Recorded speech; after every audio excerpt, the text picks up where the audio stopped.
The paradox of the self. You're reading these words right now. But as you read, who is noticing that you're reading? Who is paying attention to the very act of your eyes scanning, your mind processing? The paradox is this. We are both the actor in our own lives and the one observing ourselves in action. Imagine walking into a room, and for a moment, you feel that sudden awareness. Someone is looking at you. You're keenly aware of your own presence. In that split second, you are not just the person entering the room, but also the one noticing yourself entering it. This is not just an abstract concept. It's an experience that we all navigate daily.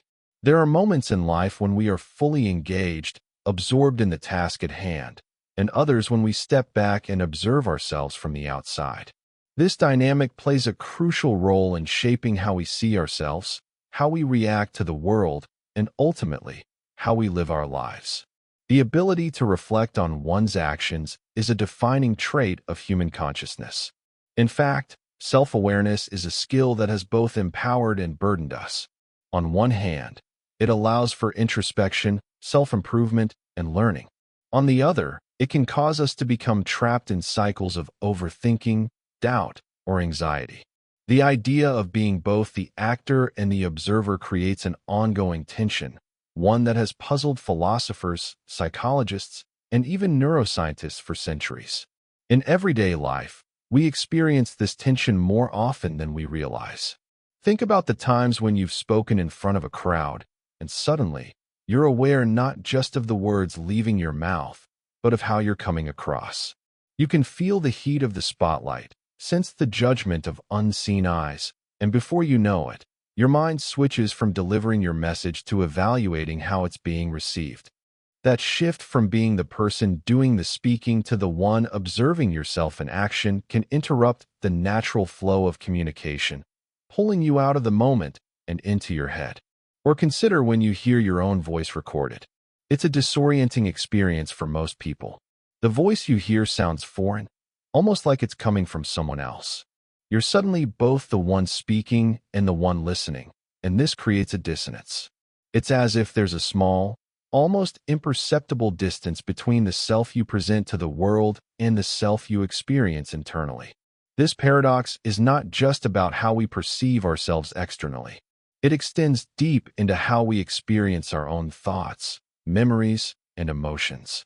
There are times when we reflect on something we've done or said, and we observe ourselves with a kind of detachment, almost like we're watching a movie of our life. We see our reactions from a distance, as if we're not entirely in control of them. This ability to take a step back and see ourselves as others might see us can lead to profound insights, but it can also lead to self-doubt, judgment, or frustration when we don't like what we observe. In fact, much of human suffering can be traced back to this paradox. The constant observation of ourselves, sometimes in critical or judgmental ways, can create anxiety.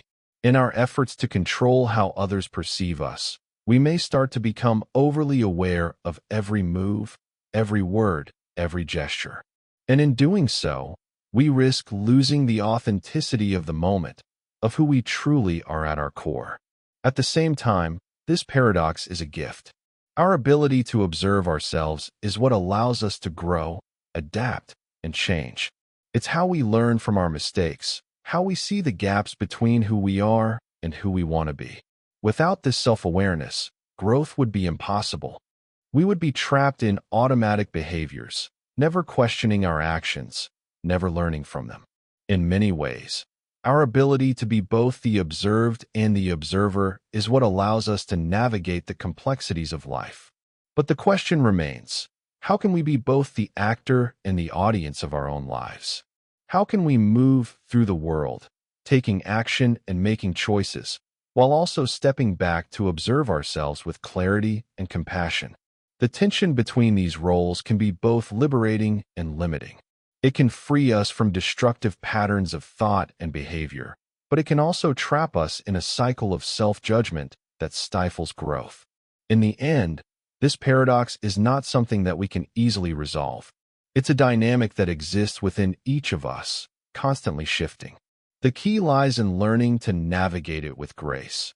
understanding when to step forward and engage fully, and when to step back and observe with a sense of awareness that doesn't interfere with our flow. This is the paradox of the self, a delicate balance between doing and observing, between being fully immersed in life and seeing it from a distance. Philosophical foundations, the early thinkers. Throughout history, thinkers have tried to understand the concept of the self, often through different lenses, each adding layers to this ancient puzzle. The core question has always been, what does it mean to be you? And how do you relate to your own existence in the world? This philosophical inquiry is not just intellectual. It has shaped how we live, how we understand our actions, and how we engage with others. The early thinkers' efforts to unravel this enigma laid the foundation for much of our contemporary understanding of self-awareness. In ancient Indian philosophy, particularly within the tradition of Advaita Vedanta, there is a concept called the Atman, which refers to the true, unchanging self. The Atman is viewed not as a separate individual entity, but as part of an all-encompassing, universal consciousness. This belief suggests that what we perceive as the individual self is merely an illusion, a product of our limited human perception. In this framework, the observer, the one who perceives, witnesses, and experiences, is not separate from the universe, but an intrinsic part of the universal consciousness. To achieve enlightenment, according to Advaita Vedanta, one must transcend the notion of individual selfhood and realize that the true self is the eternal observer, beyond the realm of the material world. Meanwhile, in ancient Greece, thinkers like Socrates and Plato were already challenging the idea of the self, though they approached it from a more practical, rational standpoint. Socrates famously stated, "An unexamined life is not worth living." For him, self-awareness was the highest form of existence. He emphasized the importance of questioning and analyzing one's actions in order to live a virtuous life. The self, in this context, was something to be scrutinized, evaluated, and continuously understood through rational introspection. Plato, in his works, elaborated on the concept of the soul, suggesting that our identity was tied to something beyond the body, though his ideas leaned more towards metaphysical constructs than practical self-awareness. His works have been seen as the precursor to the philosophical tradition that would later shape Western ideas of the self.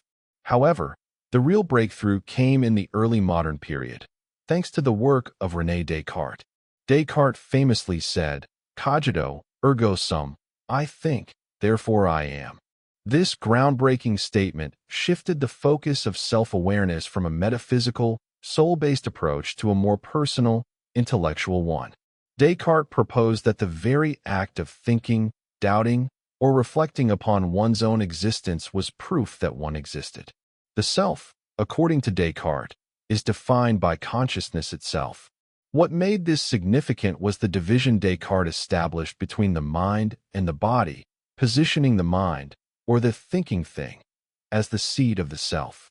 The paradox here was that, while the mind could engage in self-observation, it was still tied to a physical body that it couldn't entirely control or understand. This duality, the mind as both observer and the body as the observed, planted the seeds for many future debates about the nature of consciousness and self-awareness. As the centuries passed, philosophers like Jean-Paul Sartre, who was influenced by existentialism, began to explore self-awareness in more dynamic terms. Sartre argued that the self is not a static entity, but rather an ongoing process of becoming. According to Sartre, the self is both the actor and the observer, constantly in flux, driven by our choices and actions. The paradox, for Sartre, was found in the tension between the self's desire for freedom and the restrictions placed on it by external forces, such as society, culture, and the body itself. This freedom, the ability to define and redefine oneself, is central to Sartre's idea of being for itself, in which the self continuously observes and modifies its own existence through conscious choices. This existential framework raised important questions about the role of the observer in the self's journey. If the self is constantly evolving, who is the observer? Is it the true self that remains unchanged through time, or is it simply another layer of the self, engaged in its own act of creation? The paradox of being both the observer and the observed, for Sartre, was essential to understanding how we experience freedom and authenticity in our lives. The awareness of oneself as an object of observation, by both others and oneself, creates a constant tension, one that drives us to constantly seek meaning, understanding, and purpose. Beyond Western thought, Eastern philosophies like Buddhism offered yet another perspective on the nature of self-awareness. Buddhism, particularly through its concept of anatta, or no self, suggests that the very idea of a permanent, unchanging self is an illusion. According to Buddhist teachings, attachment to the notion of a fixed self leads to suffering. The concept of no self challenges the idea that the observer can be separated from the observed, proposing instead that self-awareness is an impermanent process, always in flux.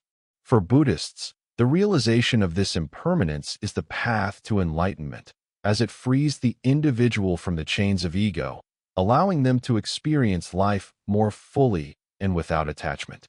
These philosophical traditions, both Eastern and Western, have provided rich frameworks for understanding the self. While they vary in their conclusions, they all grapple with the same fundamental question: how can we be both the observer and the observed? Each tradition provides a different answer, shaped by cultural and historical contexts, but they all share a common thread. The self is more complex and multifaceted than it appears. The tension between the act of doing and the act of observing oneself is central to understanding human existence, and it is this tension that continues to shape how we live and understand who we are. Modern science, particularly neuroscience and cognitive psychology, has added a new layer to this age-old question. Today, we know that the brain is not a passive observer of the world. Rather, it is an active participant in creating and interpreting the experiences that shape our lives. The brain continually toggles between different modes of processing, sometimes engaging deeply with the world around us, and at other times stepping back to observe itself. This dynamic interplay between being immersed in the world and reflecting on it is at the heart of the paradox of self-awareness. But how exactly does the brain achieve this delicate balance? And how does this constant back and forth affect our perception of selfhood? The observer and the observed in modern psychology. The mind is an extraordinary entity, capable of navigating complex landscapes of thought, emotion, and perception. It can observe itself, track its own behavior, and even intervene in its own processes.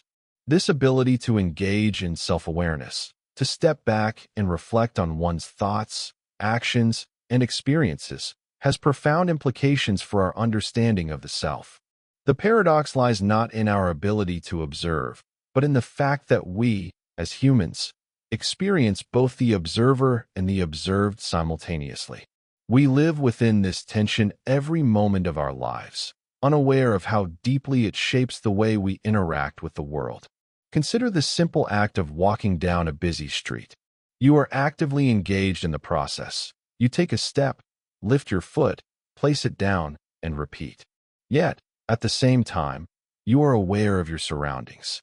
You observe people walking past, hear the sounds of traffic, and notice the small details that might otherwise be overlooked. For most of us, this awareness exists in the background of our consciousness. We are both participants in the world around us and silent witnesses to our own actions, all while continuing to engage with the environment. The observation of our actions doesn't stop them. Instead, it enhances our experience, allowing us to navigate life with a certain level of self-control and understanding. This constant, underlying self-awareness is fundamental to how we experience our reality. However, the mind does not simply observe.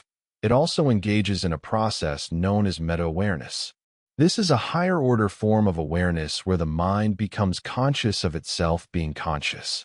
You are aware not only of what you are thinking, but also of the fact that you are thinking. In many ways, This metacognitive ability is what allows us to engage in self-reflection. It is the mental zooming out that occurs when we take a step back from our current thoughts or emotions, examining them with a level of detachment. For example, in the middle of a heated conversation, you might suddenly realize that you're becoming angry.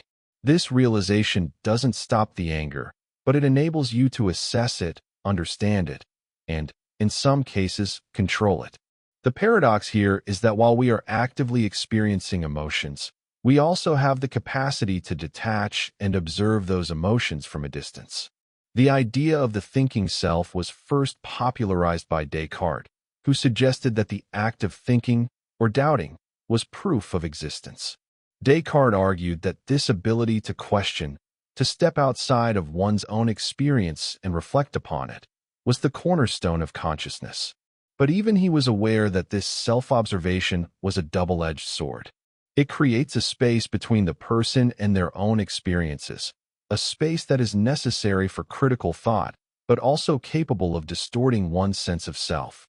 In this way, the observer and the observed become locked in a complex relationship where one cannot exist without the other, yet both influence each other in subtle and often invisible ways. In the realm of modern cognitive psychology, this tension between the observer and the observed is still explored through concepts like self-monitoring and self-regulation.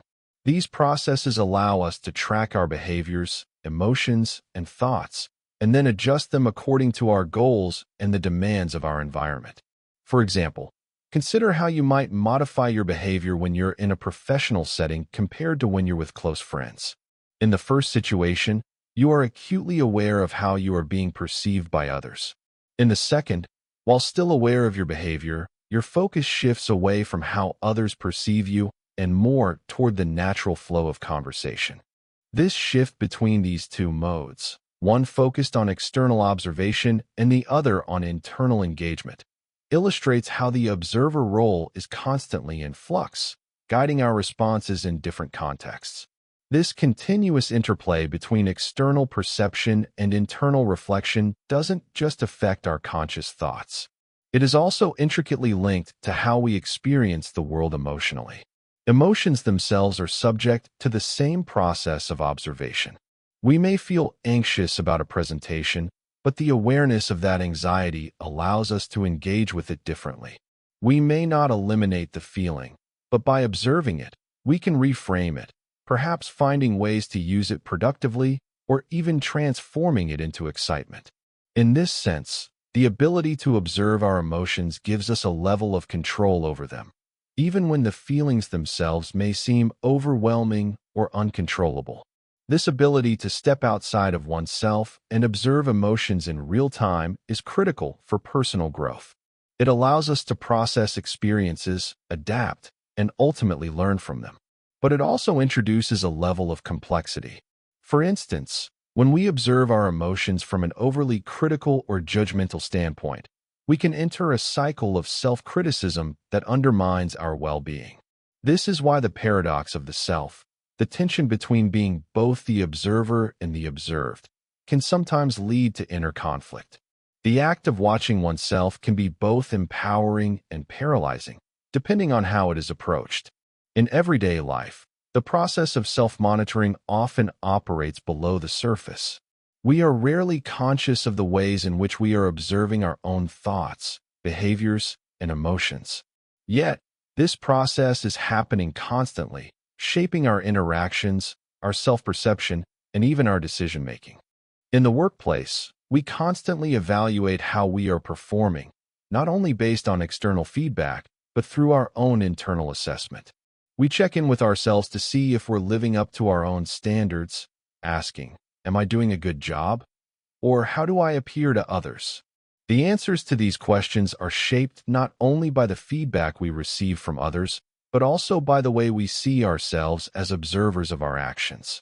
This ongoing dance between doing and observing is present in every facet of our lives, whether we're aware of it or not. As we continue to explore the paradox of the self, it becomes clear that the observer and the observed are not static entities. They are fluid, constantly shifting and adapting to our changing circumstances, thoughts, and emotions. The interplay between these two aspects of the self is what makes human consciousness so uniquely complex. It is not just about being aware of ourselves, but about navigating the tension that exists between the actor and the witness, between living in the moment and stepping back to reflect on it. This tension is what drives much of our behavior, shaping how we experience the world and how we come to understand ourselves. The neuroscience of self-observation.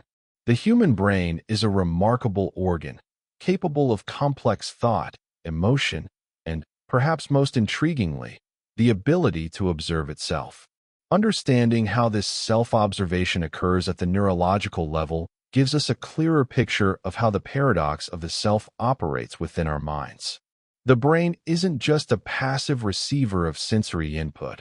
It's actively engaged in constructing our experience of reality. It creates a sense of self, reflects on that self, and even monitors its own behavior. This process is a delicate balancing act, one that involves multiple brain networks working together. Central to this process is the concept of meta-awareness, the ability to think about one's thoughts. This capacity is a fundamental aspect of our cognitive architecture, and it allows us to step back and observe ourselves as we think, feel, and act. At its core, meta-awareness is what makes it possible to be both the actor and the observer in our own lives. The brain achieves this through a complex interaction between different neural networks, the most notable of which is the default mode network, DMN. The default mode network is a collection of brain regions that become active when we are not focused on the outside world, but instead are introspecting, daydreaming, or reflecting on our experiences. It's during these moments of inward focus that we become aware of our thoughts, our memories, and our feelings. In essence, the DMN allows us to step outside of the immediate experience and evaluate it from a distance. This ability to zoom out and reflect on our own cognitive and emotional states is essential to self-awareness. It is the foundation for the process of observing ourselves. At the same time, the brain's central executive network, CN, takes over when we switch from passive self-reflection to active engagement with the world. The CN is involved in decision-making, planning, and goal-directed behavior. It's the network that helps us take action. These two networks, the DMN and the CN, operate in tandem, with the brain shifting between them depending on whether we are focusing on external tasks or reflecting on our internal states. In a sense, the brain is constantly toggling between observing and acting, between introspection and engagement. This back and forth is at the heart of the paradox of the self. We are both the one who takes action in the world and the one who steps back to reflect on those actions. The interplay between the DMN and CN is not only responsible for our ability to observe ourselves, but it also shapes how we respond to our own behavior. This dynamic is especially evident when we experience emotions. Emotions are, in many ways, an internal experience that prompts us to take action, yet we also have the capacity to observe these emotions, assess their origins, and determine how we should act in response. This ability to evaluate emotions as they arise is what allows us to manage our reactions, to step back and think, why am I feeling this way? Or how can I respond differently? It's a process that helps us gain emotional intelligence, a skill that is crucial for navigating the complexities of life. Interestingly, this process of self-monitoring and self-regulation isn't always conscious. Much of our self-awareness operates automatically, without our active involvement. For example, we often engage in self-monitoring without even realizing it. When we interact with others, we subconsciously adjust our behavior based on how we think we are being perceived. This is part of our social self-awareness, the brain's ability to assess and respond to social cues. Even in the absence of overt feedback, we are constantly gauging our own actions, adjusting our behavior to fit social norms or personal expectations. However, while this self-observation is typically beneficial, it can also create conflict. When the brain is too focused on the self, it can lead to overthinking and anxiety. This is particularly evident in the case of rumination, where the brain becomes fixated on negative thoughts, replaying them over and over again. Instead of using self-awareness to adapt and grow, the individual becomes trapped in a loop of self-criticism and doubt. This is one of the darker sides of the paradox of self-observation. The more we observe ourselves, the more we can become overwhelmed by our own judgments. Neuroscience also reveals how our sense of self is constantly being updated and refined. The brain is highly adaptive, able to change based on new experiences, information, and interactions. This concept, known as neuroplasticity, explains how our self-concept is not fixed, but rather shaped by ongoing feedback.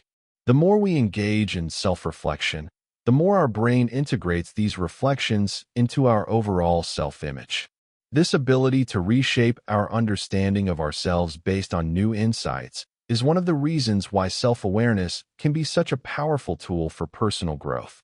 It allows us to continuously evolve, adjusting our behaviors, emotions, and attitudes in response to changing circumstances. But neuroplasticity also presents a challenge. While it's beneficial for personal development, it can also make the self susceptible to distortion. If we focus too much on negative aspects of ourselves, our brain may start to reinforce those thoughts, making it harder to see ourselves in a positive light. The paradox here is that while the brain's adaptability is a strength, it also means that the observer role can become biased, shaped by the judgments we impose on ourselves. This neural flexibility is what makes the paradox of the self both empowering and potentially limiting. On one hand, it provides us with the capacity to reflect, adapt, and change.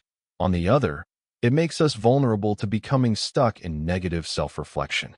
The brain's ability to toggle between observing and acting allows for a dynamic experience of selfhood, but it also means that our experience of the self is in constant flux, subject to the ongoing influence of our thoughts, emotions, and the feedback we receive from the world around us. In the end, understanding the brain's role in self-observation helps illuminate why the paradox of the self is so central to the human experience. Our ability to observe our own thoughts, actions, and emotions is at the core of what it means to be human. But it's also what creates the tension between being the actor and the observer, a tension that drives our growth, challenges, and reflections. The brain, in its complex networks and dynamic processes, allows us to be both the one who does and the one who watches, a dual role that defines how we experience ourselves and the world. The role of meta-awareness in self-observation. Meta-awareness is perhaps one of the most profound aspects of human consciousness. It is the ability to step back and reflect on one's own thoughts, feelings, and actions in real time. This higher-order thinking is what allows us to be aware of our awareness. It's the part of the mind that watches the thinker, watches the feeling, and observes the decision-making process as it unfolds. Meta-awareness is essential to understanding how we exist as both the actor and the observer in our lives, and it plays a significant role in how we navigate the world around us. At its core, meta-awareness is not just about being aware of what we are thinking or feeling, but also recognizing that we are thinking or feeling in the first place. It's like having the ability to monitor our own mind, to see what's happening in our consciousness without getting fully immersed in it. For instance, when you're feeling anxious about an upcoming presentation, the thought itself might be overwhelming. But with meta-awareness, you can notice that you're anxious and observe how that anxiety is shaping your thoughts. You can recognize, I am experiencing anxiety right now, without necessarily being consumed by it. This awareness creates a distance between the self and the emotion, allowing for a more balanced response. Meta-awareness is also what makes self-regulation possible. When we observe our emotions, we have the opportunity to reflect on their origins and decide how we want to react. Without this ability to reflect on our emotional responses, we would be trapped in the immediacy of our experiences, unable to step back and gain perspective. Instead of being overwhelmed by a fleeting emotional reaction, meta-awareness enables us to manage it, ask ourselves why we feel the way we do, and take appropriate action. In a sense, it's a form of cognitive control that allows us to pause before reacting, to create a space between stimulus and response. This space gives us the freedom to choose how we act, rather than simply reacting in the heat of the moment. This capacity for reflection and self-regulation is what distinguishes humans from other species. While animals certainly experience emotions and reactions, humans have a unique ability to reflect on those experiences. This ability to step back and analyze ourselves is central to the concept of the self, providing us with the mental tools to change, adapt, and grow. We are not merely passive observers of our own experiences. We actively engage with them, shape them, and use our reflections to improve how we navigate the world. The process of self-reflection through meta-awareness also plays a critical role in learning. In educational psychology, researchers have found that when individuals engage in metacognitive strategies, such as evaluating their understanding or checking their own progress, they are more likely to retain information and perform better. This self-monitoring is integral to the process of learning, as it allows individuals to adjust their approach, identify areas of improvement, and refine their strategies. The more we can observe our learning process, the more we can optimize it. Meta-awareness creates a feedback loop that allows for continuous improvement. Moreover, meta-awareness is central to mindfulness practices. Mindfulness, often practiced through meditation, encourages a non-judgmental awareness of thoughts, emotions, and sensations. The goal of mindfulness is not to change or eliminate these experiences, but to observe them as they are, without attachment or judgment. This aligns perfectly with the concept of meta-awareness, the ability to observe the ongoing flow of experiences without becoming entangled in them. In mindfulness, practitioners often use the breath as an anchor, returning to the breath as a way of re-establishing awareness in the present moment. This practice helps cultivate the ability to watch one's thoughts and feelings as they arise and pass, fostering a sense of clarity and presence. What's particularly interesting about meta-awareness is how it influences our sense of identity. When we are aware of our thoughts, emotions, and actions, we can begin to see the patterns that shape our behavior. We can identify where our reactions are driven by unconscious beliefs or past experiences, and where we have the opportunity to make different choices. This insight into ourselves allows for a greater sense of control and autonomy as we begin to understand how our inner world drives our external actions. In this way, meta-awareness becomes a tool for personal transformation. It allows us to see ourselves more clearly and, in doing so, change the way we relate to ourselves and the world around us. However, despite its many benefits, meta-awareness can sometimes lead to overthinking. When we become overly focused on observing ourselves, we risk becoming detached from the present moment, spending more time analyzing our reactions than actually experiencing life. This can create a sense of paralysis, where the act of observing ourselves becomes more important than taking action. Overanalysis can also lead to self-doubt and excessive self-criticism, as we become hyper-aware of our shortcomings and flaws. The key is finding a balance, the ability to observe ourselves without becoming consumed by the observation. Another critical aspect of meta-awareness is its role in self-acceptance.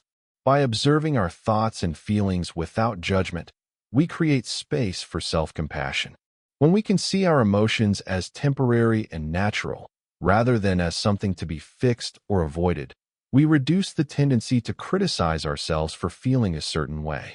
Meta-awareness, in this context, becomes a powerful tool for fostering a healthier relationship with oneself. Instead of seeing negative emotions as something to be ashamed of or hidden, we learn to accept them as part of the human experience. This acceptance allows for a more authentic and non-judgmental understanding of who we are.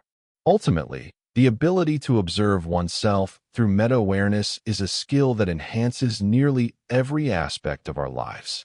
It helps us make better decisions, regulate our emotions, and engage more meaningfully with the world.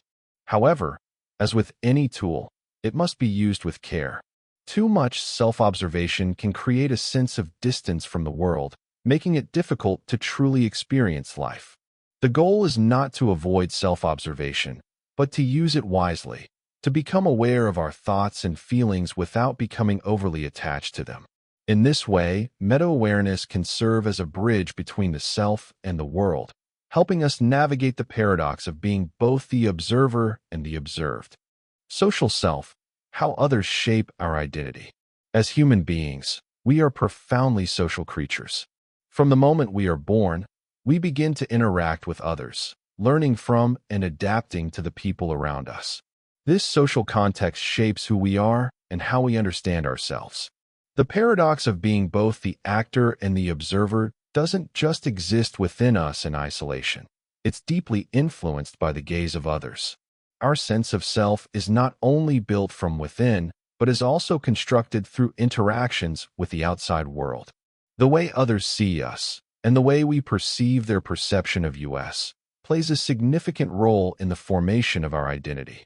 From a young age, we begin to develop a concept of ourselves through the feedback we receive from others. This feedback loop is what sociologist Charles Horton Cooley described in his theory of the looking-glass self.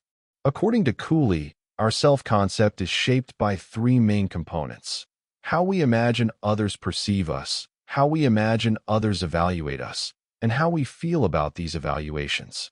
In this sense, we are constantly looking into the mirror of society, and through this reflection, we shape our identity. The more we engage with others, the more we refine our sense of who we are, not just based on our own internal thoughts and feelings, but on the perceptions and judgments of those around us. This external influence doesn't stop at childhood. As adults, we continue to gauge ourselves through the lens of social interactions. Whether in our personal relationships, at work, or in public settings, we are continuously adjusting our behavior based on how we believe others are perceiving us. This process of self-monitoring is a natural part of human interaction, as it allows us to fit into social contexts, maintain relationships, and achieve goals. It is a dynamic interplay between being the actor in our own life and the one observing how we are being perceived by others. The concept of this social self is further complicated by the increasing role of technology and social media. In the past, our interactions with others were limited to face-to-face exchanges or small, local communities. Today, however, we are constantly exposed to a broader and often more judgmental audience. Social media platforms, for instance, provide a mirror that not only reflects our actions, but also amplifies them. In the digital age, we are constantly aware of how we are presenting ourselves online, whether it's through curated photos, posts, or even the subtle cues we give off through likes, comments, and shares. This heightened sense of being observed can intensify the paradox of the self. We are not just the actor in the world. We are acutely aware of being watched, evaluated, and sometimes even criticized by a large, unseen audience. In a way, the proliferation of social media has turned the observer role into a more public and pervasive force. People who use social media frequently may find themselves not just interacting with their close friends or family, but with a broad, often anonymous audience. The awareness of this audience influences how we express ourselves, what we share, and how we behave online. This can lead to a form of social comparison, where we measure our worth based on how we perceive others see us, leading to feelings of inadequacy or pressure to conform to social norms. The paradox here is that while we seek connection and validation, we can also feel distanced from our authentic selves due to the constant observation and evaluation of others. Interestingly, the awareness of being observed is not always a negative force. In fact, it can serve as a motivating factor in many situations. Consider the workplace, where the presence of supervisors, colleagues, and clients often prompts us to be more focused, more productive, and more aware of how our actions impact others. The desire to be seen as competent, professional, or likable often drives us to adjust our behavior in ways that align with social expectations. In this sense, The observer role can act as a catalyst for personal growth and improvement. It encourages us to take responsibility for our actions and to adapt in ways that benefit both ourselves and the people we interact with. However, when the observer role becomes overwhelming or too constant, it can lead to a phenomenon known as the spotlight effect. This psychological phenomenon refers to the tendency for people to overestimate how much others notice or care about their actions. It is as if we feel that the spotlight is always on us, casting a harsh light on our every move. The reality, however, is often quite different. Most people are too focused on their own lives and concerns to pay as much attention to us as we think they are. Yet, this feeling of being under constant scrutiny can lead to stress, anxiety, and even social withdrawal. We become hyper-aware of how we are being perceived, which can interfere with our ability to act naturally or authentically. On the other hand, the spotlight effect can also motivate us to strive for excellence, as we often associate being noticed with being judged. The desire to be seen in a positive light can push us to achieve higher standards, whether in our careers, in our personal lives, or in our appearance. This constant awareness of the social gaze can encourage us to be the best version of ourselves, whether for personal satisfaction or to fulfill societal expectations. The paradox of the self deepens when we consider how our perception of others also shapes the way we view ourselves. Our self-concept is not solely based on how others see us, but also on how we think others perceive us. This second-order observation adds another layer of complexity to the self-observer dynamic. We often act not just based on who we are, but based on who we think others think we are. This intricate web of perceptions and misperceptions creates a constantly shifting sense of self, one that can change from moment to moment depending on who we are interacting with and how we perceive them seeing us. This process of self-observation in the context of social interactions is essential to understanding how our identities are formed and maintained. As we move through life, we are not only engaging with the world, but also observing how we engage with it. The feedback we receive from others, whether direct or indirect, helps us refine and adjust our sense of self. The paradox is that we are both the actor in our own life and the one who steps back to observe, evaluate, and adjust our behavior based on the external world. And as we do this, we are constantly reshaping the lens through which we view ourselves, influenced by the social dynamics we navigate daily. The self in introspection and meditation. Meditation and mindfulness practices offer unique insights into the paradox of the self. These practices, deeply rooted in ancient traditions, are designed to help individuals observe their thoughts, emotions, and sensations without becoming entangled in them. At first glance, this may seem like an exercise in detachment, yet it reveals something far deeper. The more we observe ourselves through these practices, the more we understand the dynamic between being both the actor and the observer. Meditation involves quieting the mind, letting go of external distractions, and focusing inward. In this space, thoughts and emotions naturally arise. Yet, instead of simply reacting to them, meditators are encouraged to observe them without judgment. This process is often referred to as noting, where practitioners label their thoughts or feelings as they arise: thinking, feeling, itching, hearing. This simple practice of labeling creates a distance between the person and the experience. The thought or emotion is no longer simply part of the person's identity. It becomes an object of awareness, something separate from the self. The paradox emerges here. While we are fully experiencing the moment, we are also observing that experience. We are simultaneously the actor in our own life and the one who watches that life unfold. This ability to observe without attachment is one of the key aspects of mindfulness.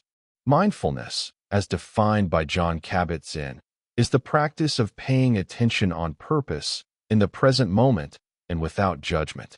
It's an act of being fully immersed in the moment while stepping back enough to be aware of what is happening in the mind and body. This creates a unique balance. We are aware of our thoughts, sensations, and emotions, yet we don't allow them to dictate our actions or define who we are. The self in introspection and meditation.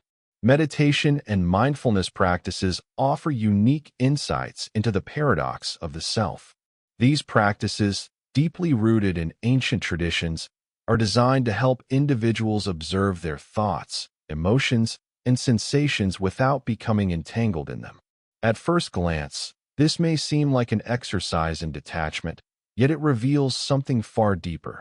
The more we observe ourselves through these practices, the more we understand the dynamic between being both the actor and the observer. Meditation involves quieting the mind, letting go of external distractions, and focusing inward. In this space, thoughts and emotions naturally arise. Yet, instead of simply reacting to them, meditators are encouraged to observe them without judgment. This process is often referred to as noting, where practitioners label their thoughts or feelings as they arise: thinking, feeling, itching, hearing. This simple practice of labeling creates a distance between the person and the experience. The thought or emotion is no longer simply part of the person's identity. It becomes an object of awareness, something separate from the self. The paradox emerges here. While we are fully experiencing the moment, we are also observing that experience. We are simultaneously the actor in our own life and the one who watches that life unfold. This ability to observe without attachment is one of the key aspects of mindfulness. Mindfulness, as defined by John Kabat-Zinn, is the practice of paying attention on purpose, in the present moment, and without judgment. It's an act of being fully immersed in the moment while stepping back enough to be aware of what is happening in the mind and body. This creates a unique balance. We are aware of our thoughts, sensations, and emotions, yet we don't allow them to dictate our actions or define who we are. The paradox of the observer and the observed becomes clear.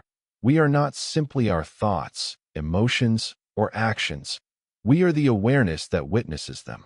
In this space, the lines between the actor and the observer begin to blur. Mindfulness also reveals how we tend to be caught up in automatic patterns. When we are not mindful, we often react to situations without awareness, as if we are simply acting without truly engaging with the moment. In these instances, we are the actor, but we are not the observer. The process of mindfulness, however, pulls us into a more conscious relationship with the present. It allows us to step back, observe our tendencies, and, if necessary, choose a different response. This ability to both act and observe in real time is at the heart of mindfulness practice, and it highlights the paradox of the self in a way that is both simple and profound. Yet, even in the context of mindfulness, the paradox is not always easy to navigate.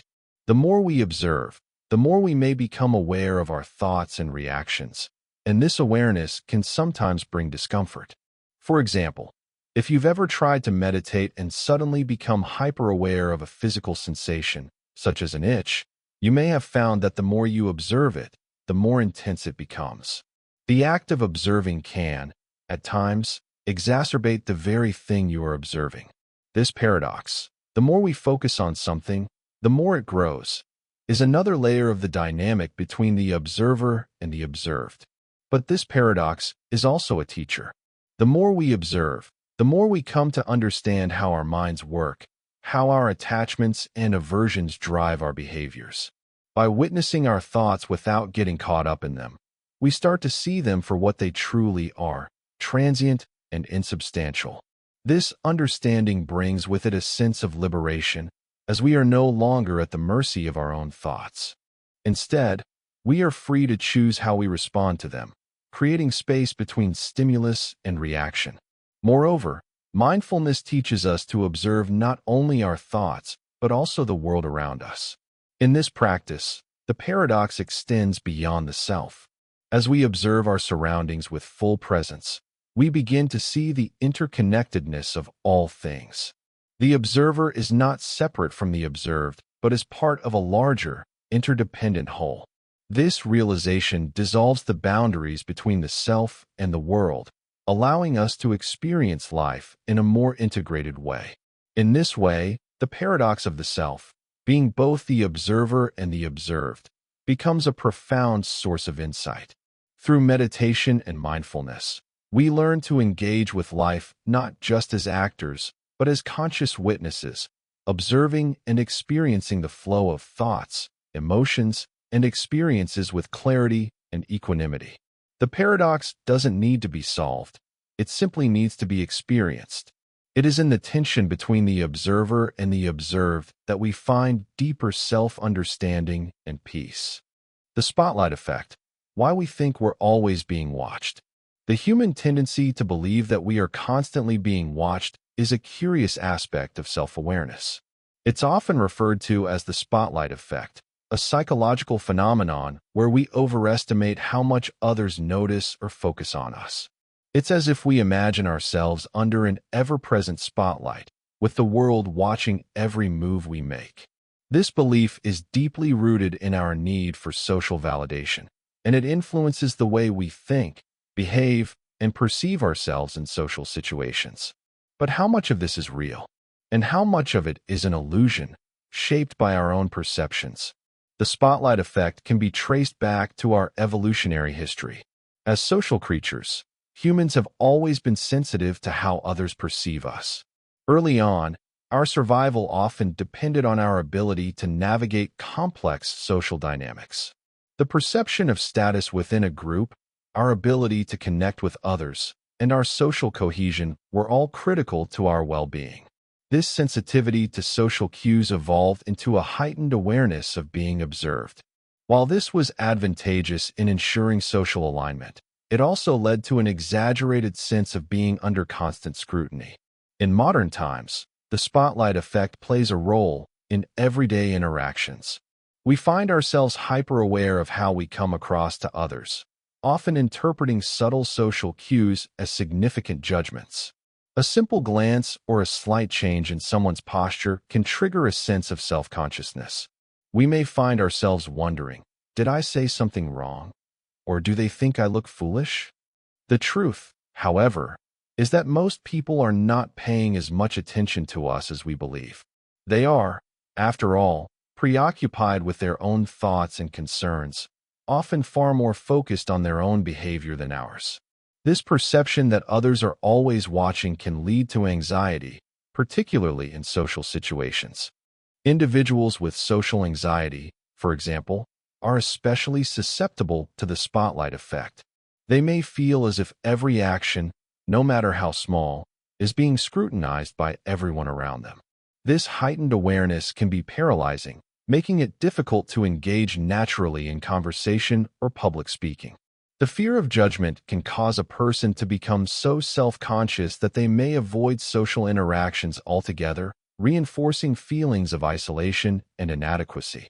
Even people without social anxiety are not immune to the spotlight effect. It influences how we behave in everyday situations, such as giving a presentation at work, speaking in public, or even meeting new people. We constantly assess how others are perceiving us and adjust our behavior accordingly. This heightened awareness of being observed can cause us to perform better in certain circumstances, but it can also lead to overthinking and second-guessing.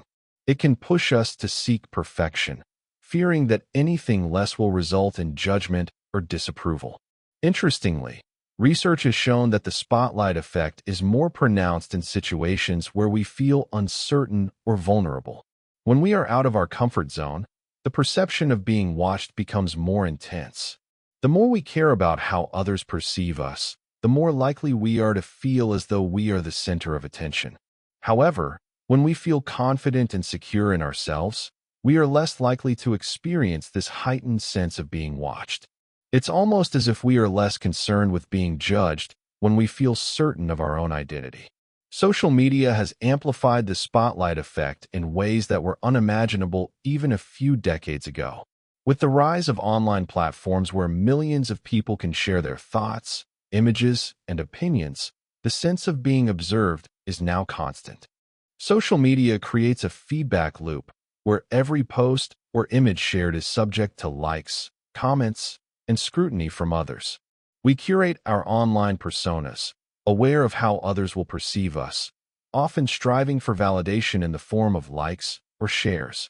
This constant cycle of self-presentation can distort our sense of self-worth, as we equate our value with how others see us online.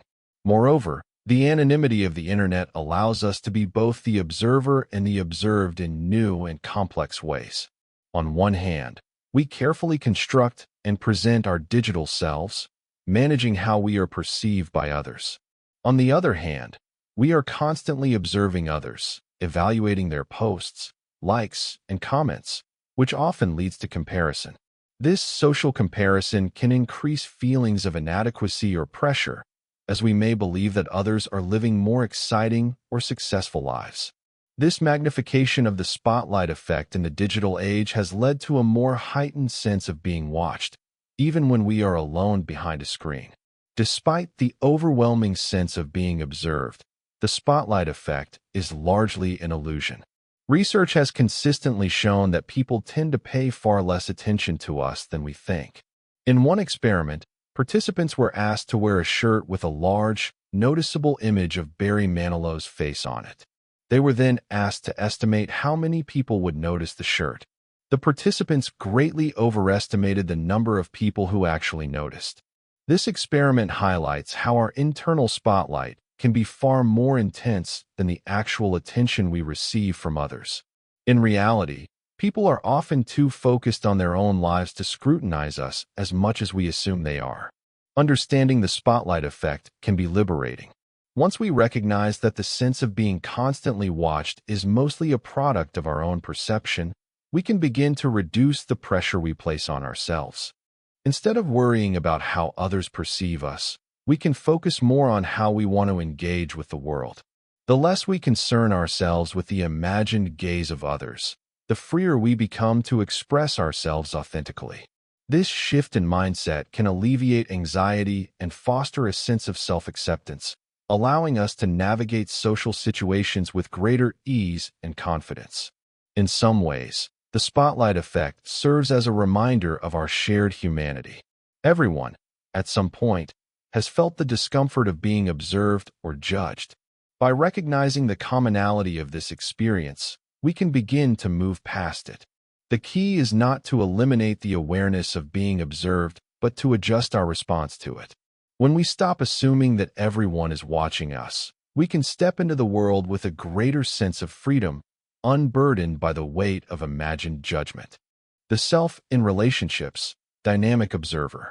Human relationships, whether familial, romantic, or professional, are built on an intricate dance of connection, communication, and understanding. These interactions, which make up a large portion of our social existence, often highlight the paradox of being both the actor and the observer. We are deeply immersed in the experience of the relationship, yet at the same time, we are continually observing how we are perceived and how we affect others. This dual role shapes how we behave, how we communicate, and how we form our identities within the context of these relationships. From a psychological standpoint, relationships are a mirror, reflecting not only how others see us, but also how we see ourselves. This reflection is particularly powerful because it often reveals aspects of ourselves that we may not be fully conscious of. For example, in a romantic relationship, how we express love, anger, or vulnerability is often influenced by the way we believe our partner sees us. We may alter our behavior based on what we perceive their emotional reactions to be.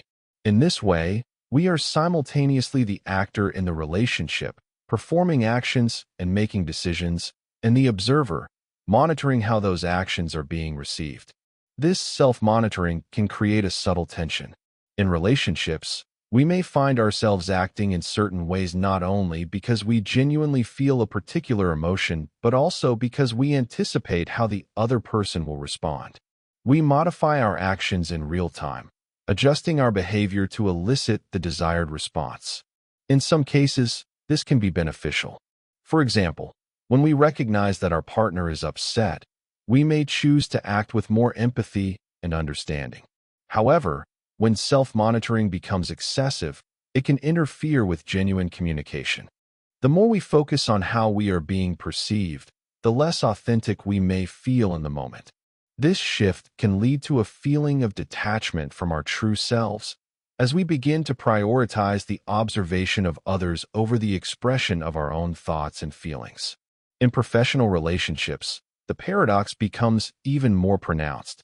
In the workplace, we are not only engaged in tasks and projects, but we are also constantly aware of how we are being perceived by colleagues, supervisors, and clients. We often tailor our behavior to fit expectations, striving to meet social norms or professional standards. This balancing act, being both the doer and the observer, can sometimes hinder creativity or personal expression. For instance, a person may suppress their true ideas or feelings in a meeting, worried about how they will be judged.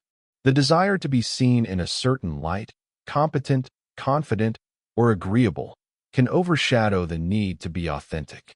In these environments, the observer's role often takes precedence over the actor's, leading to a disconnect between one's true self and the self they present at work. The dynamics between the observer and the observed also play a role in how we navigate power and influence within relationships. Power dynamics are often at the heart of how we interact with others. We are constantly assessing our position in relation to others, and this awareness shapes our actions. In romantic relationships, this may manifest as a struggle for dominance or control, while in professional relationships, it might involve navigating hierarchies and authority. In either case, the awareness of being watched or judged can lead to strategic behavior. We may act in ways that maintain or enhance our position in the relationship, often adjusting our communication style, actions, or emotions to maintain a certain level of control. Moreover, in close relationships, particularly those built on intimacy and trust, the observer role is constantly at play. The more we care about someone, the more we may monitor how we are being perceived. In this context, self-awareness allows us to fine-tune our behavior, ensuring that we are acting in ways that align with the needs and expectations of the other person. However, this sensitivity to the other's needs can sometimes lead to self-sacrifice or emotional suppression, particularly if we fear rejection or conflict. In extreme cases, we may alter our identity in response to perceived expectations, losing touch with who we truly are in the process. Interestingly, this dynamic is also central to the development of empathy. In relationships, our ability to observe the emotions and reactions of others shapes how we respond to them. Empathy, in essence, is the ability to step into someone else's shoes, to observe their feelings and reactions without judgment. This allows for deeper connection and understanding. However, empathy also involves self-awareness. To understand another person, we must first understand ourselves. The more aware we are of our own emotional responses, the better equipped we are to relate to others' feelings. In this sense, relationships become not only a space for mutual connection, but also a space for personal growth, as we learn to observe both our own behavior and the behavior of those around us. The tension between acting and observing also plays a crucial role in the development of boundaries within relationships. Healthy relationships are built on clear boundaries, knowing when to engage fully and when to step back and observe. These boundaries allow individuals to maintain their sense of self while still being deeply connected to others.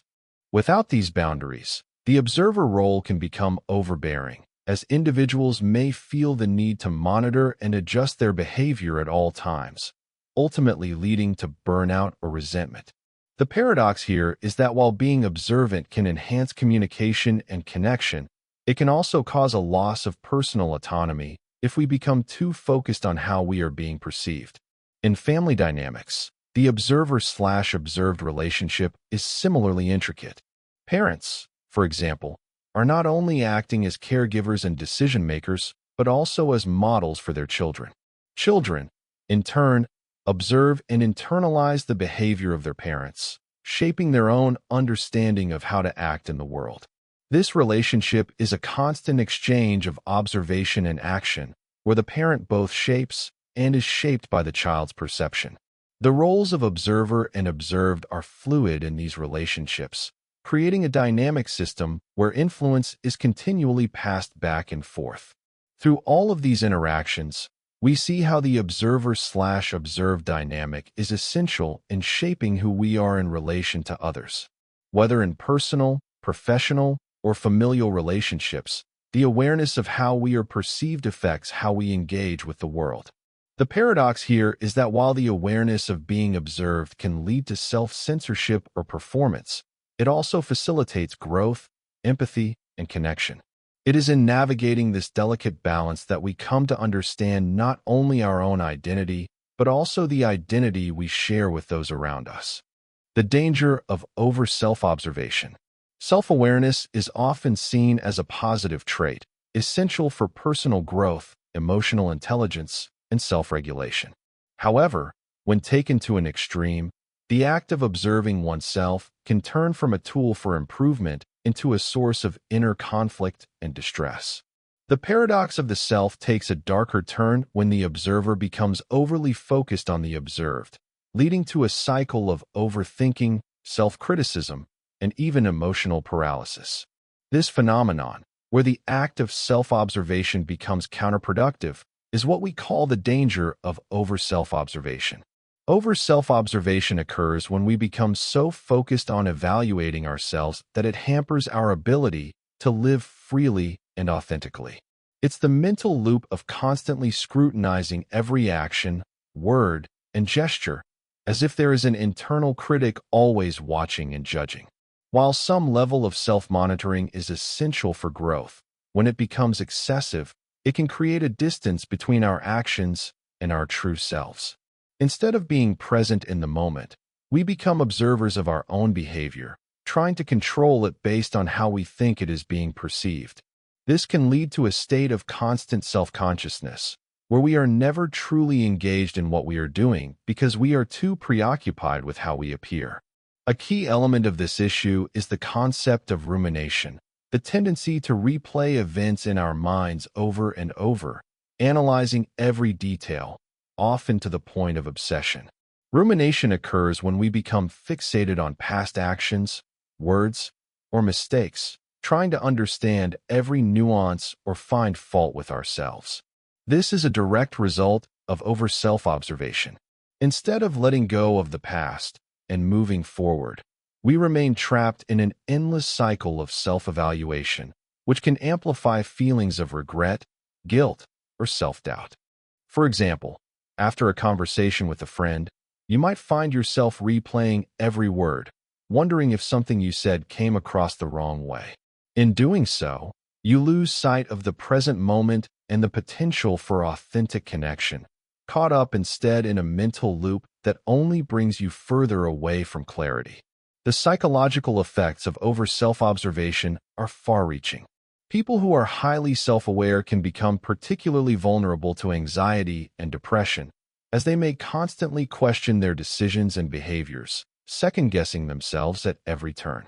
This self-critical tendency can lead to a distorted sense of self, where individuals see themselves as inadequate, flawed, or unworthy, even when objective evidence points to the contrary. When we observe ourselves too closely, we lose sight of the larger picture, focusing instead on minute details that may not even be significant in the grand scheme of things.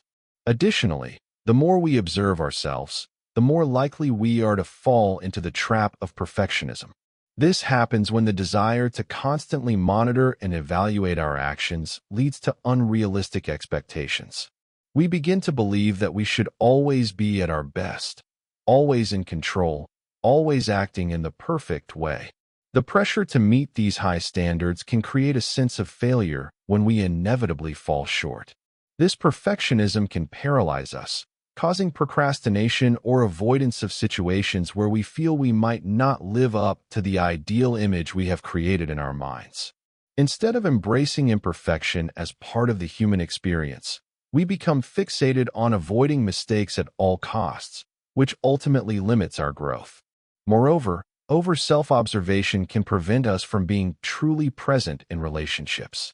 When we are hyper-aware of how others are perceiving us, we may find it difficult to engage authentically. We begin to act based on how we think others expect us to behave, rather than simply being ourselves.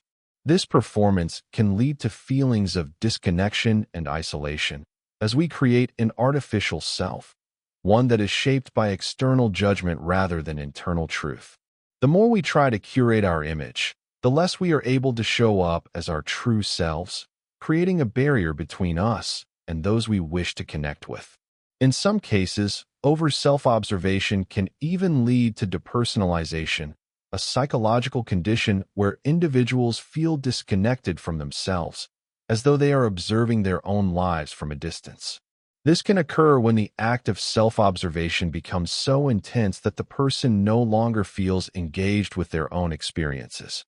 Instead of living life from within, they start to feel as though they are merely watching themselves go through the motions, detached from the emotional and experiential aspects of their existence. This disconnection can be deeply unsettling, as the person may feel like they are no longer truly themselves, just a spectator in their own life. The antidote to over-self-observation lies in balance.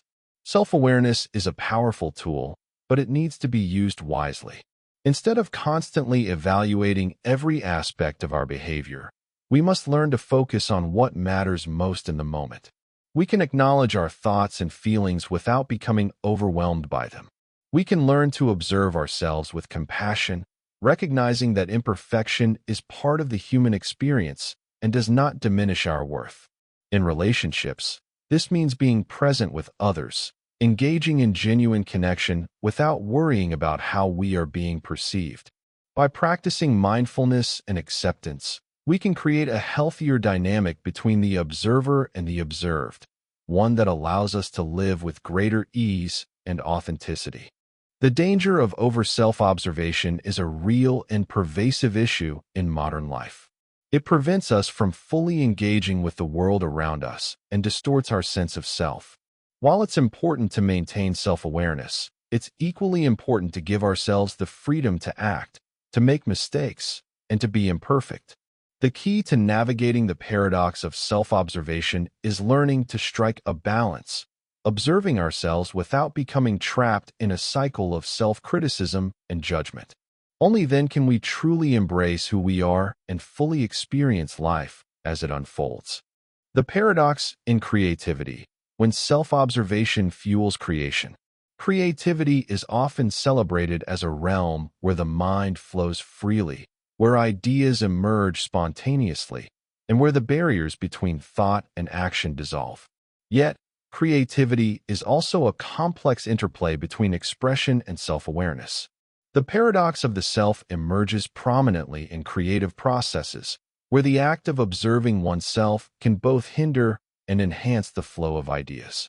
While creativity thrives on freedom, the ability to step back and observe one's thoughts and actions can provide valuable insight that pushes the creative process to new heights.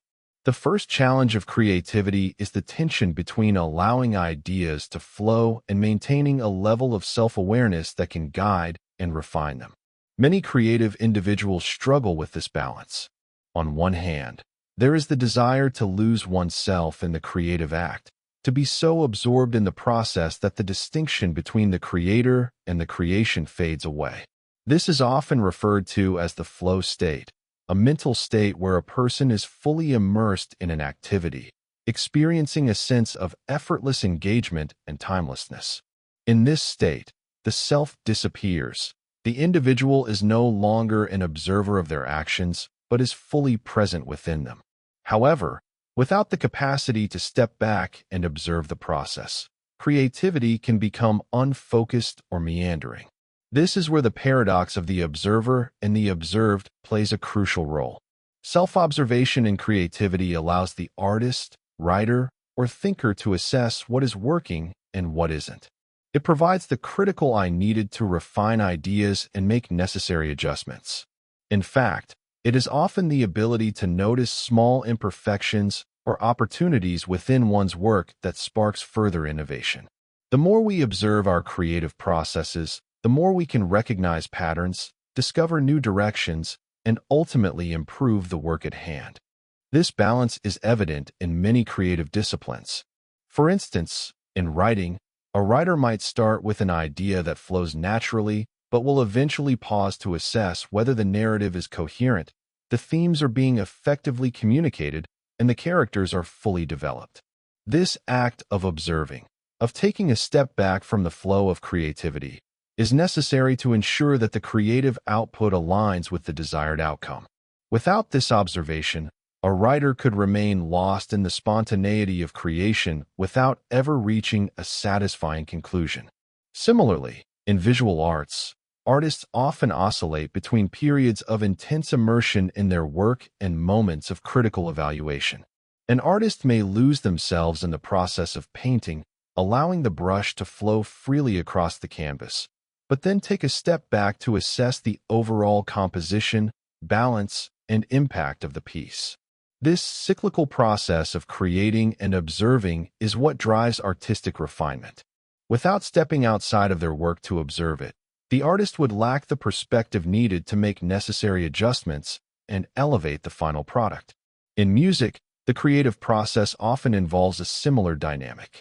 A composer may initially allow melodies and harmonies to come together organically, but at some point, they must shift into the role of the observer, listening critically to the composition as a whole.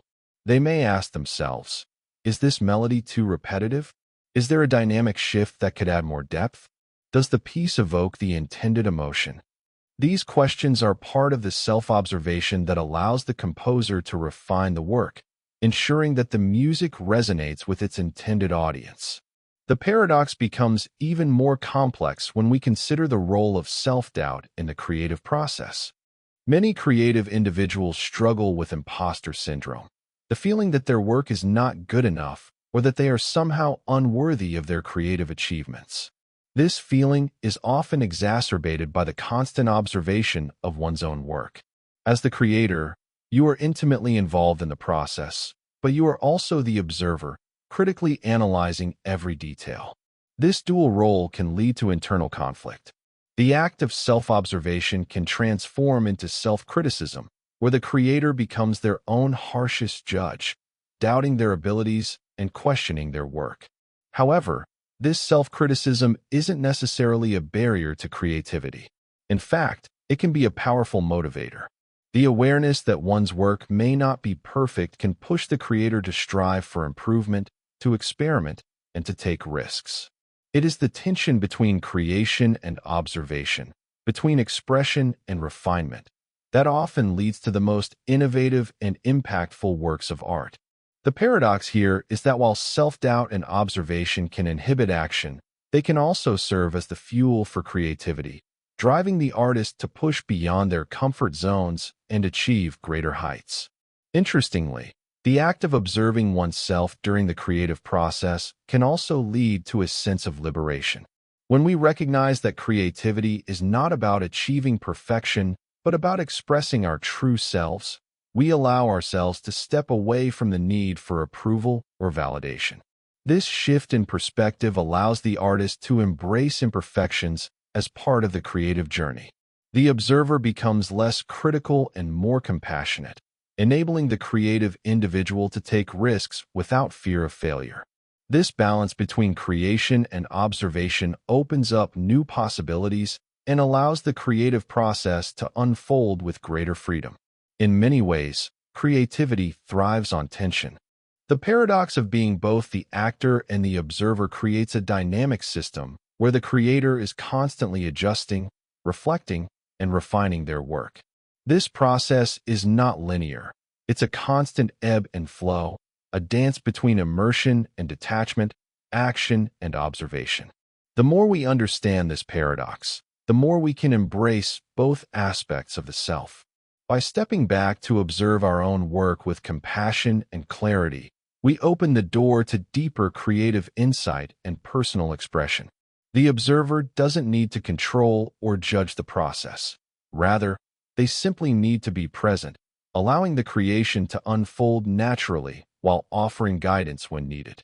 Ultimately, the paradox of self-observation and creativity is a delicate balance between letting go and holding on. It is in this tension that the most powerful and authentic works of art are born. Creativity requires both the freedom to lose oneself in the process and the awareness to refine and adjust that process as it unfolds. By understanding and embracing this paradox, creative individuals can navigate the complexities of creation with greater confidence, clarity, and authenticity. Performance in public life, the observer's impact. The act of performing, whether in front of an audience, in a professional setting, or even in social interactions, brings the paradox of the self into sharp focus. When we perform, we are not only engaging with the world around us, but also constantly aware of how we are being observed. This awareness of being watched influences how we behave, how we present ourselves, and even how we interpret our own actions. The tension between being the actor and the observer is particularly evident in public performance, where the dynamic between self-expression and self-monitoring becomes crucial to success.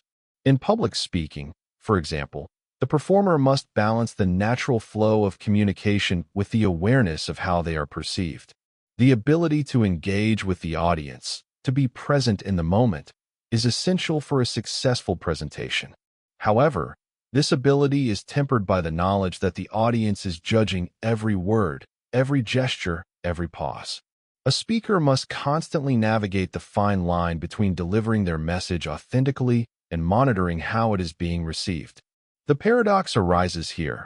While the speaker is deeply involved in their message, they must also observe themselves in real time, adjusting their tone, pace, and body language to maintain the desired impact.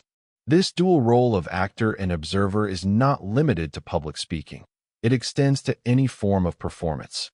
Actors, musicians, and athletes all experience this dynamic in their respective fields.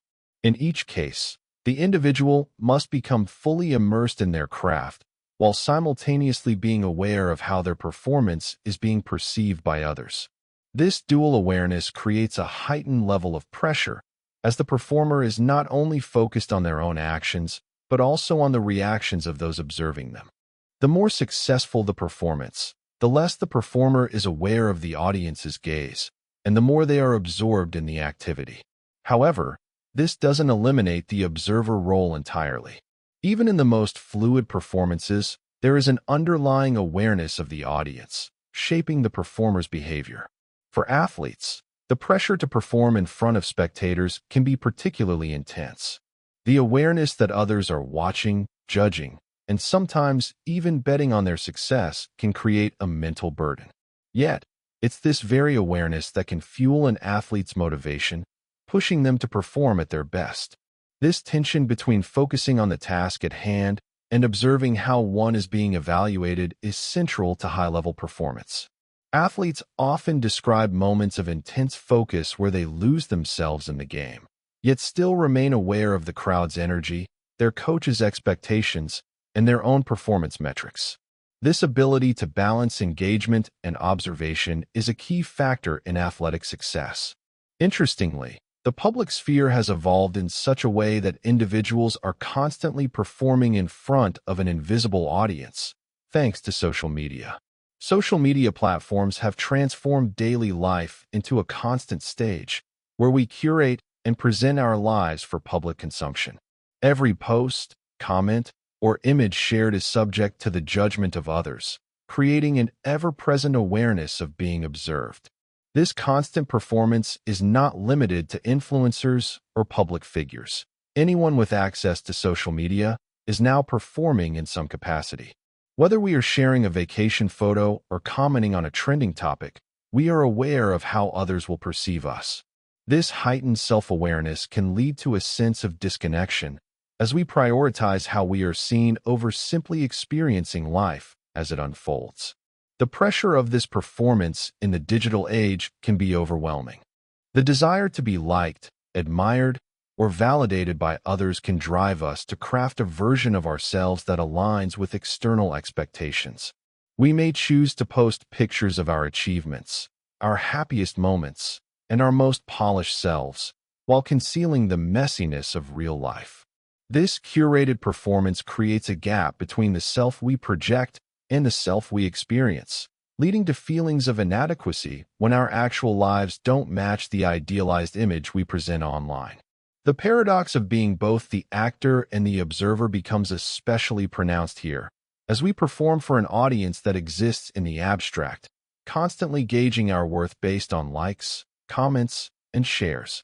The impact of this continuous performance can be seen in the increasing prevalence of burnout, particularly among individuals who live their lives in the public eye. The mental toll of constantly performing, of always being aware of how one is being perceived, can lead to exhaustion, anxiety, and depression. This pressure to maintain a public persona that aligns with societal expectations can stifle creativity, self-expression, and authenticity. Over time, the burden of observation, coupled with the fear of judgment, can create a sense of detachment from the self. When we are constantly performing, it becomes difficult to distinguish between the roles we play for others and the person we are when no one is watching. Yet, performance can also be a source of empowerment. It offers individuals the opportunity to shape their own narrative, to present themselves in a way that aligns with their values and aspirations. For many, performing in the public sphere provides a sense of agency, allowing them to influence how they are perceived and to connect with others in meaningful ways. Public performance, when approached mindfully, can be a tool for personal expression and growth. The challenge lies in maintaining a healthy balance between engaging with the world and observing how we are being perceived. When we can embrace performance as a form of self-expression rather than a burden of judgment, the paradox of the self can become a source of strength rather than anxiety. In all of these examples, whether it's a public speaker, an athlete, or an individual navigating social media, the paradox of the self is evident. We are both the performer and the observer, engaging fully with the task at hand, while also monitoring how our actions are being received. This dynamic shapes our experiences, influences our behavior, and drives our desire for connection and validation. The key lies in finding a balance, in engaging authentically with the world while also observing ourselves with compassion and understanding. In doing so, we can navigate the complexities of public life with greater ease and confidence, using the observer role not as a source of pressure, but as a tool for growth and self-awareness. The psychology of self-reflection, understanding who you are. Self-reflection is a powerful tool that allows individuals to gain insight into their thoughts, feelings, and actions. It is the process of stepping back from our immediate experiences to observe and evaluate them, providing us with the opportunity to learn and grow. At the heart of self-reflection lies the paradox of being both the observer and the observed. When we reflect on ourselves, we are not just passively reviewing our experiences. We are actively engaging with our past actions and thoughts, and in doing so, we shape our present and future selves. The act of self-reflection is often seen as a key component of personal development. By observing ourselves in an objective and non-judgmental way, we can uncover patterns of behavior, identify strengths and weaknesses, and make more informed decisions. The ability to reflect on our actions and motivations allows us to recognize where we might be falling short or where we might be holding ourselves back. This self-awareness can lead to greater emotional intelligence, improved relationships, and a deeper understanding of our personal values and goals. However, self-reflection is not always a straightforward process. The paradox lies in the fact that while self-reflection can be a tool for growth, it can also be a source of discomfort. When we reflect on our past, we may be confronted with aspects of ourselves that we would rather avoid, mistakes, regrets, or aspects of our personality that we perceive as flaws. These realizations can trigger negative emotions, such as guilt, shame, or frustration. The act of being the observer of our own flaws can create an internal conflict, where we feel both empowered by the knowledge we gain, but also burdened by the awareness of our shortcomings. This tension between growth and discomfort is a fundamental aspect of self-reflection. When we engage in self-reflection, we often find ourselves faced with difficult truths about our behavior, our choices, and our beliefs. These realizations can be transformative, but but they can also lead to self-criticism if not approached with care. The danger lies in over-identifying with our reflections, allowing our observations to define who we are rather than offering us the opportunity to evolve. For example, if we reflect on a past failure and allow ourselves to become consumed by feelings of inadequacy, we may reinforce a negative self-image. The key is to observe ourselves with compassion, recognizing that our actions and thoughts are part of a larger, ever-changing process rather than fixed components of our identity.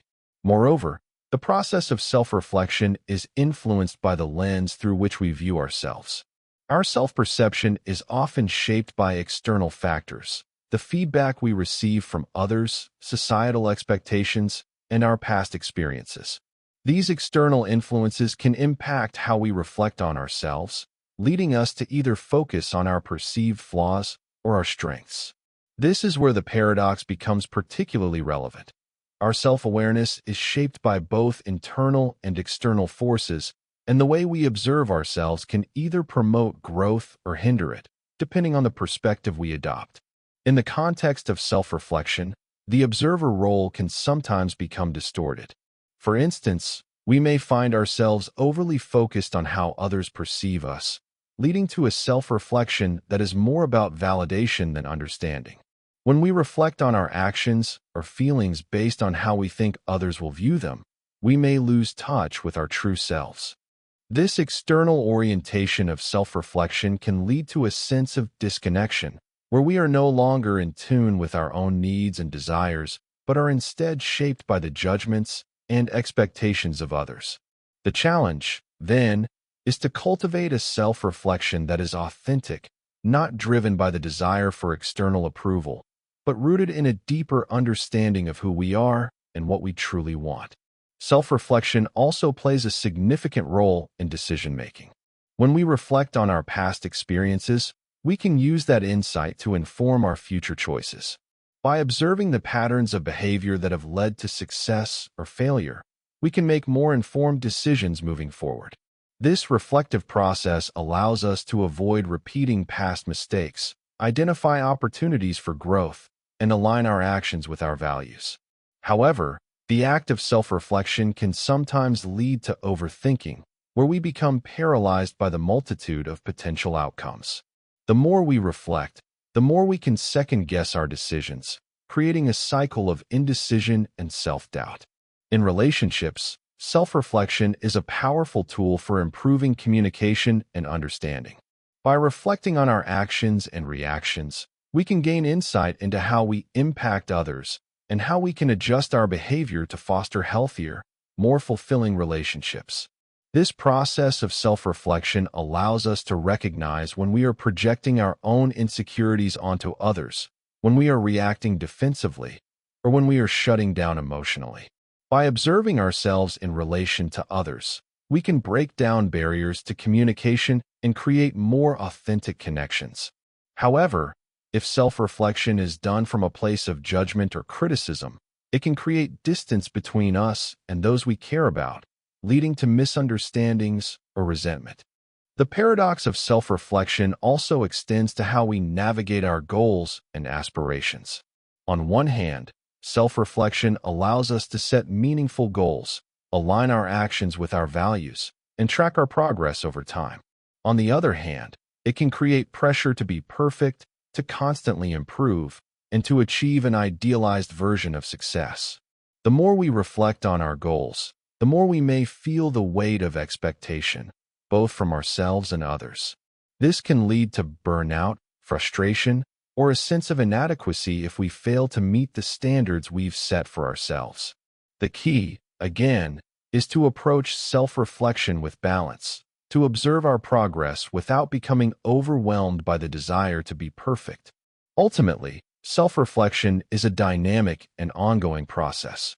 It requires us to be both the observer and the observed, to step back from our experiences and examine them while remaining engaged in the flow of life. The paradox lies in the fact that self-reflection is both a tool for growth and a potential source of self-criticism.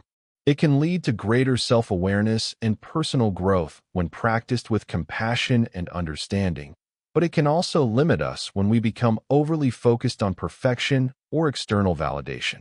The challenge is not to avoid self-reflection, but to engage in it mindfully, allowing it to guide us without getting trapped in a cycle of self-judgment. By embracing both the observer and the observed, we can cultivate a deeper understanding of who we are and navigate life with greater clarity and purpose. How self-observation enhances personal growth. Self-observation is a powerful tool for personal growth. Unlike introspection, which can sometimes lead to overanalysis, self-observation offers clarity by allowing us to assess our thoughts, behaviors, and emotions from an objective standpoint. When we observe ourselves without judgment, we gain deeper insights into our motivations, desires, and triggers, enabling us to make conscious decisions rather than reacting impulsively. For instance, if we notice ourselves becoming angry in a situation, self-observation lets us pause and ask why we're feeling this way. Understanding the root cause, whether it's a sense of disrespect or external stress, gives us the power to respond thoughtfully instead of being overwhelmed by emotion. This ability to step back and reflect helps break unhealthy patterns, such as impulsive reactions or avoidance. By recognizing these tendencies, we can adjust our responses in the moment and make more intentional choices aligned with our values. Self-observation is key to personal development. It allows us to identify when we're about to make decisions that don't align with our goals. By becoming aware of these moments, we can shift our behavior before falling into destructive patterns. This practice also helps track progress over time, offering a clear view of how far we've come. Even when growth feels slow, the ability to reflect reveals tangible improvements, whether in emotional regulation, communication, or achieving personal goals. Beyond self-awareness, self-observation enhances emotional regulation. By being mindful of our emotional responses, we can control them instead of letting them dictate our actions. For example, instead of reacting impulsively with frustration or anxiety, we can acknowledge these emotions and choose a measured response. Over time, this ability to observe our emotions without becoming consumed by them fosters emotional intelligence, allowing us to approach challenges with greater balance and resilience. Moreover, self-observation nurtures self-compassion. Often, we are our own harshest critics, but by observing ourselves with understanding and kindness, we can avoid negative self-talk. This shift from self-criticism to self-acceptance promotes confidence and inner peace, essential components of personal growth. It encourages a more positive relationship with ourselves, helping us embrace imperfections without judgment. Self-observation also strengthens adaptability. Life is constantly changing, and our ability to adjust is crucial. By reflecting on how we respond to different situations, we can refine our approach, letting go of what no longer serves us. This continuous evaluation helps us navigate transitions more effectively, embracing new opportunities while staying aligned with our evolving goals. In summary, self-observation is vital for personal growth. It fosters clarity, emotional regulation, and resilience, helping us live with intention and adaptability. By practicing self-observation, we gain the tools to transform our behavior, improve our emotional responses, and become the best version of ourselves. Existential perspectives. The paradox as part of the human condition. Existential philosophy offers a profound way to explore the paradox of the self. At its core, existentialism examines the tension between individual freedom and the constraints of existence. Philosophers like Jean-Paul Sartre, Martin Heidegger, and Soren Kierkegaard focused on how self-awareness intertwines with the limitations of human life, highlighting the paradox of being both the actor and the observer. Jean-Paul Sartre's concept of being for itself is a direct reflection of this paradox. Sartre argued that we are constantly in a state of becoming, shaping our identity through our actions. We are both the creator of our own meaning and the observer of that creation. This tension arises as we seek to define ourselves while being acutely aware of how others see us. Sartre's concept of bad faith illustrates the internal struggle. The observer role can lead us to deceive ourselves in order to avoid facing the anxiety of total freedom. The paradox is that the more we observe our choices, the more we confront the responsibility of freedom, which can sometimes feel overwhelming. Heidegger offered a different perspective, focusing on the idea of being. For Heidegger, the awareness of our finite existence is central to the human condition. We are constantly confronted with the reality that life is temporary, which shapes our sense of self. This awareness of our mortality makes us both the actor, striving to create meaning, and the observer, reflecting on our actions within the context of our inevitable end. This paradox is existentially significant. We act in the world, but we are also acutely aware of our limitations, which influences the choices we make. Sartre and Heidegger both address the struggle between freedom and the constraints of existence. Sartre emphasizes the freedom to define oneself, but also the burden of responsibility that comes with this freedom. The more we observe our actions, the more we realize that each decision we make shapes who we are. This creates a conflict between living authentically and being aware of how we are perceived by others. The paradox lies in the tension between wanting to act freely while being conscious of the observer within. The existential paradox also touches on the concept of authenticity. To live authentically is to embrace both the actor and the observer. It requires acknowledging the roles we play in society, but understanding that they do not define us. The observer within us helps navigate societal expectations without being consumed by them, allowing us to live in alignment with our true self. Existentialism emphasizes that meaning is not inherent but must be created through our choices. We are not born with a predefined purpose, and it is through our actions that we give our lives meaning. This process of meaning-making is central to the paradox. The more we observe ourselves, the more we realize that meaning comes from within, not from external sources. This realization can be liberating, but it also brings responsibility. We are accountable for the life we create. The tension between freedom and responsibility, created by the observer role, is both empowering and daunting. The paradox is not something to be solved, but embraced. By acknowledging both roles, the actor and the observer, we free ourselves from external expectations and take ownership of our lives.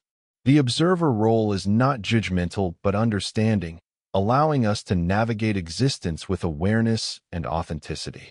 The paradox in psychoanalysis, the self and the unconscious. Psychoanalysis offers a unique lens through which we can understand the paradox of the self. Freud's theory of the unconscious mind reveals that much of our mental life operates beyond conscious awareness, shaping our behaviors, desires, and actions. The paradox arises because while we are aware of our thoughts and actions, much of what drives us remains hidden in the unconscious. Freud divided the mind into three parts: the conscious, the preconscious, and the unconscious. The conscious mind includes what we are immediately aware of. The preconscious holds memories we can easily access, and the unconscious contains repressed desires and experiences. These unconscious elements influence our behaviors, but are not readily accessible to the conscious mind. This creates a paradox. We believe we understand ourselves, but much of what shapes us is beyond our awareness, making us both the observer and the actor in our own lives. Freud's psychoanalysis attempts to bring these unconscious elements to light through techniques like free association and dream analysis. By observing these hidden patterns, we can better understand our behavior. However, this process is not always comfortable, as confronting repressed material can trigger negative emotions. The paradox deepens. While self-awareness through psychoanalysis offers insight, it also exposes parts of ourselves we may prefer to keep hidden. Freud also introduced the ego, which mediates between the id, primitive desires, and the superego, societal rules. The ego serves as both the observer and the actor, navigating the tension between personal desires and external expectations. This internal conflict highlights the paradox of self-awareness. While we attempt to understand ourselves, we are constantly managing opposing forces within us. The ego's role is to balance these forces, but it does so while also being shaped by them. Carl Jung expanded Freud's ideas by introducing the concept of the collective unconscious, a shared mental structure that houses universal symbols or archetypes. These archetypes influence individuals and societies, suggesting that the self is both unique and connected to a larger, shared experience. The paradox here is that our individuality is shaped not only by personal experiences, but also by collective, unconscious forces. Psychoanalysis shows that self-observation is not just a matter of looking inward, but also understanding the deeper, hidden layers of the self. While the unconscious influences us, it resists conscious awareness. The more we attempt to understand it, the more we realize how elusive it is. The paradox is that the more we try to observe ourselves, the more we uncover our limitations in self-knowledge. This makes the process of self-awareness both ongoing and incomplete. The observer and the observed in modern society. In modern society, the roles of the observer and the observed have become more complex and intertwined, especially with the rapid rise of technology and social media.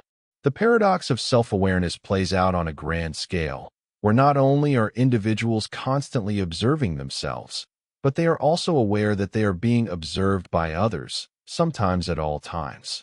The advent of smartphones, social media platforms, and self-tracking apps has turned our private lives into public performances, often without our full awareness of the implications.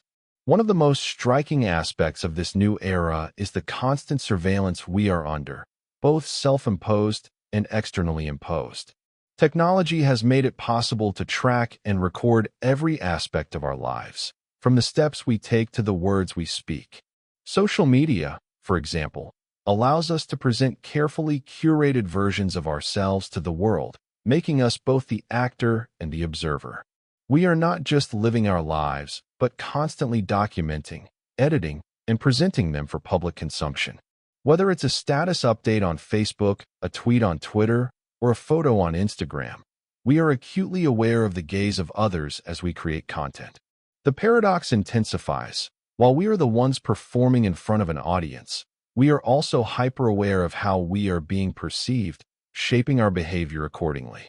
This dynamic is especially prevalent among influencers, vloggers, and content creators who have turned self-observation into a business.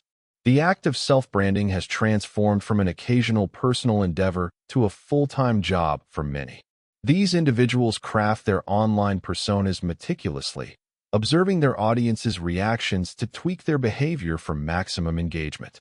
This constant observation by both the self and others creates a feedback loop that can shape personal identity in ways that are both empowering and alienating. The more one is observed, the more the boundaries between the private and public self blur. The sense of autonomy that comes from self-expression becomes tangled with the need for approval and validation from the audience. While this shift has brought about new forms of self-empowerment, particularly in creating new forms of online community and influence, it has also led to the objectification of the self. With the constant gaze of others, individuals begin to see themselves as objects to be consumed, judged, and evaluated. Social media platforms encourage the quantification of self-worth through likes, comments, and shares, which can distort our sense of identity and create a constant pressure to perform. The more an individual is observed, the more they are aware of how their actions are being scrutinized, leading to increased self-monitoring and potential anxiety. This phenomenon of self-observation in a digital age has profound social implications. On one hand, it has allowed for unprecedented self-expression and empowerment, offering a platform for marginalized voices and new forms of social connection. On the other hand, it has raised concerns about privacy, mental health, and the blurring of boundaries between personal and public life. The need to be seen, validated, and admired can sometimes overshadow the deeper need to simply exist without the weight of constant observation. The paradox of the observer and the observed is no longer confined to personal reflection. It is now a societal reality, where the act of living itself is performed under an ever-present gaze. Embracing the paradox of the self. The paradox of the self, where we exist simultaneously as both the observer and the observed, is an integral part of human experience. Throughout this exploration, we have seen how this dual role shapes our identities, influences our behaviors, and affects our interactions with the world. Whether in the context of philosophy, psychology, relationships, creativity, or modern society, the tension between being the actor and the observer is ever present. This paradox does not have a simple resolution. It is not something to be solved, but something to be understood and embraced. The act of self-observation can serve as a powerful tool for personal growth, allowing us to reflect, learn, and evolve. However, as we have seen, when overdone, it can lead to self-criticism, anxiety, and a detachment from our authentic selves. Striking the right balance between action and reflection is key to living a fulfilling and authentic life. In relationships, the paradox of the self allows us to engage with others while maintaining a sense of self-awareness. In creativity, it can fuel both self-expression and refinement, pushing us to constantly evolve our work. In modern society, it shapes how we navigate the complexities of social media, performance, and self-presentation, sometimes challenging our notions of privacy and authenticity. Ultimately, the key to embracing the paradox of the self lies in acceptance. We cannot fully control how we are observed or how we observe ourselves, but we can choose to navigate this paradox with compassion and awareness. Instead of trying to escape the tension, we can learn to dance with it, embracing both the actor and the observer within us, and using this duality to enhance our growth, relationships, and overall well-being.